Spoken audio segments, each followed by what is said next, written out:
अल्पसंख्यक समुदाय ने प्रदीप यादव का भव्य स्वागत किया।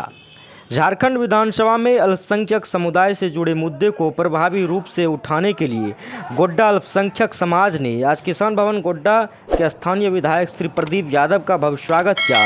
इस अवसर पर समुदाय के लोगों ने उन्हें फूल माला पहनाकर और शॉल ओढ़ाकर सम्मानित किया तथा उनके प्रति आभार प्रकट किया। कार्यक्रम के दौरान वक्ताओं ने विधायक प्रदीप यादव के प्रयासों की सराहना करते हुए कहा कि उन्होंने अल्पसंख्यक के अधिकारों की रक्षा, सरकार योजनाओं के उचित क्रियान्वयन और शिक्षा रोजगार अवसरों को बढ़ाने के लिए वो जो पहल है वो सराहनीय है। इस मौके पर विधायक ने कहा, मैं हमेशा समाज के हर वर्ग की समस्याओं को सरकार तक पहुंचाने और उनके समाधान के लिए तत्पर रहा हूं। यह सम्मान मुझे आगे भी जनता की सेवा के लिए प्रेरित करेगा। उन्होंने आश्वस्त किया कि अल्पसंख्यक समुदाय की भलाई के लिए वे निरंतर प्रयास करते रहेंगे। इस सम्मान में समारोह में बड़ी संख्या में समाजसेवी, बुद्धिजीवी और स्थानीय नागरिकों के भाग लिया। मौके पर जियाउद्दीन अंसारी, मोहम्मद साहिद, महबूब भारती, नजीम मोहम्मद, छोटू मोहम्मद, जावेद मोहम्मद, टार्जन, इफ्तिकार अंसारी, जाकिर अंसारी सहित दर्जनों लोग उपस्थित रहे। कार्यक्रम के अंत में उपस्थित लोगों ने एकजुटता का संदेश दिया और अपने अधिकारों का प्रति सजग रहने का संकल्प लिया।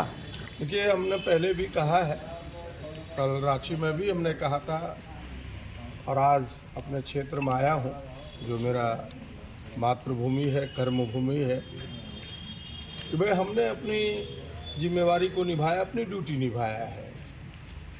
और जो हमने देखा, खास करके अल्पसंख्यक मुसलमानों को उस दर्द का बयां किया है कि भाई इतने दिन के बाद भी जो इनकी शैक्षणिक स्तर, सामाजिक स्तर, जो आर्थिक स्तर है वो जितना नीचे है।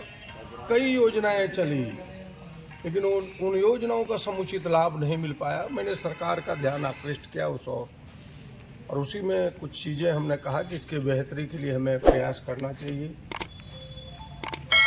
एक तो भारत सरकार ने MSDP को बंद करके एक नई योजना प्रारंभ की है, प्रधानमंत्री जन कल्याण कार्यक्रम करके। हमने कहा अब उसका कैसे अधिक से अधिक हिस्सा हमें मिले, उसके लिए सरकार को प्रयास करना चाहिए। दूसरा, हमने कहा कि भाई जब तक हम इन्हें एजुकेट ना करें, शिक्षित ना करें, first we have to educate them, इनको शिक्षित करना होगा हमें। तो उसके लिए जो आप संविधान प्रदत्त अधिकार है अल्पसंख्यकों को कि भाई अगर ये चाहे अपने विद्यालय अलग से भी चला सकते हैं और इन्हें संवैधानिक अधिकार है, उसमें हमें थोड़ी मदद करनी है। मदरसे तो हैं ही लेकिन मदरसों को भी मॉडर्नाइज होना चाहिए। हमने कहा वहाँ भी कंप्यूटर शिक्षक, वहाँ भी साइंस के टीचर, मैथ के टीचर, ताकि मदरसे की बच्चे भी दुनिया की दौड़ में आज चुनौती उनका सामना कर सके। हमने कहा कि भाई इनके उर्दू के शिक्षक के पद खाली है, उनको आपको जल्दी भरना चाहिए। तो कई चीज़ें हमने कहा कि भाई दूसरे राज्यों में अलग यूनिवर्सिटी है उनके महापुरुषों के नाम पर।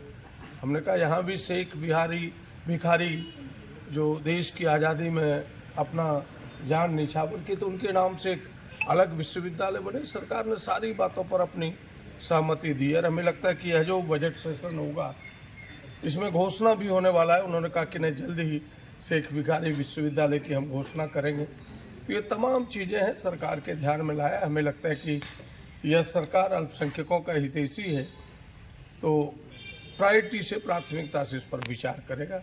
बस बात तो इतनी ही। प्रदीप यादव जिंदाबाद, जिंदाबाद, जिंदाबाद। प्रदीप यादव जिंदाबाद, जिंदाबाद।